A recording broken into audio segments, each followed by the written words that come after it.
When President John Dramani Mahama touched down in Zambia, few imagined that what he wore would spark a continental fashion conversation.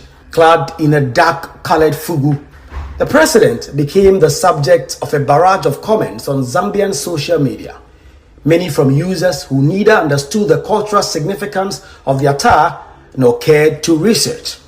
Out of that ignorance, a trend was born. What followed was a spirited, of course, friendly war of words online. Ghanaians rose in defense, not just of their president, but of a cultural symbol.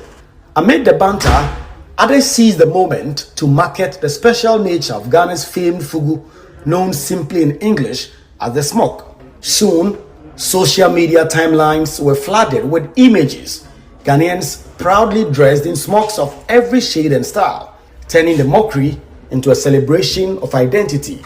That celebration spilled into the Chamber of Parliament on Friday. As though previously agreed, several MPs arrived sporting colorful smocks on both sides of the House, but particularly on the majority side. MPs donned smocks in bold patterns and vibrant colors, projecting not just beauty, but defiance. It was fashion as a statement and culture as a defense. While most of the MPs in the smocks were men, the moment took an even stronger turn when NDC MP for Salaga South, Zuwaira Ibrahima Mohammed, entered the chamber dressed fully in a smock, earning nods, smiles, and admiration. After proceedings, we caught up with some of the MPs as they stepped out of the Chamber of Parliament.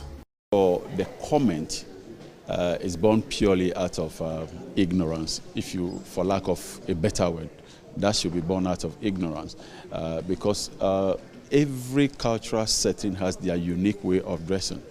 And so the Indians have a formula. Once you see that particular dress code, you know this is an Indian. The East Asians, they have their dress codes. And so Ghanaians, for that matter, Africans, we must be defined by our unique identity.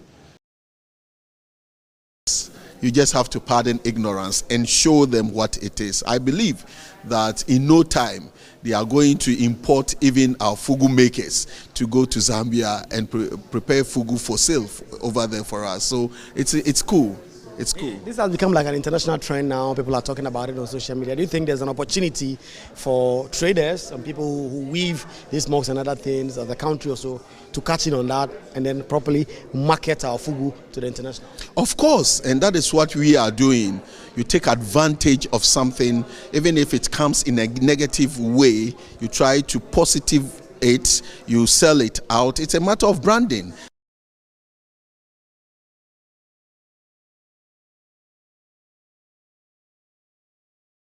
Well, I think I'm inspired by His Excellency the President's dressing when he went to Zambia, and the obvious misunderstanding of his appearance and the misconception that some Zambians had about the wearing of fugu.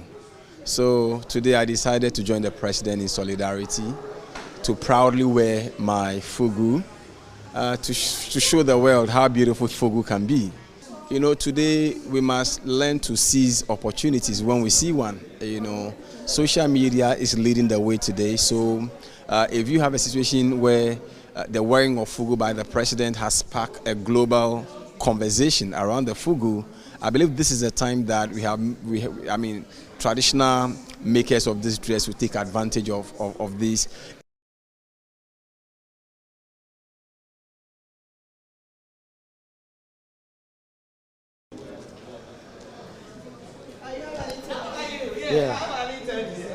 I insist that no one can sell you better than yourself.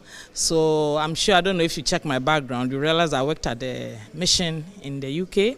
For 7 years I was there. And every day I went to work in my Ghanaian cloth. This dress is made from the smoke, the northern smoke. And it can be made in different formats. A lot of the time we wear it in slit and kaba. We can wear it as a cloth around. Some of our traditional areas in the north, they wear the cloth and tie it around and drape one on their necks. You see our men wear it in the smoke. The smoke comes in very beautiful colors, very beautiful motifs, and people should feel happy to wear it. So once the Zambian thing happened, I thought that, and remember, I'm also a student of communication. So I take advantage of the time and let's promote. And I want to celebrate Ghanaians. Today I came to Parliament not wearing a smock. I'm wearing a suit and an already made shirt. But of course, it's become such a big trend on social media following the president's trip to Zambia and the comments that followed.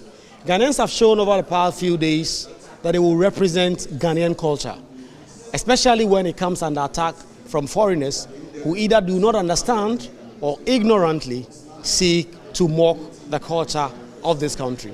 And that is why, since the start of this week, and in particular from midweek up until now, Ghanaians all over the place have been wearing their smock, the Fugu, to signal that when it comes to Ghanaian culture, it always comes first. And in Parliament, MPs have been standing firmly on that path. Reporting for Joy News, not in a smock or any African print, but in a suit, which I regret. Kweku Asante for Joy News.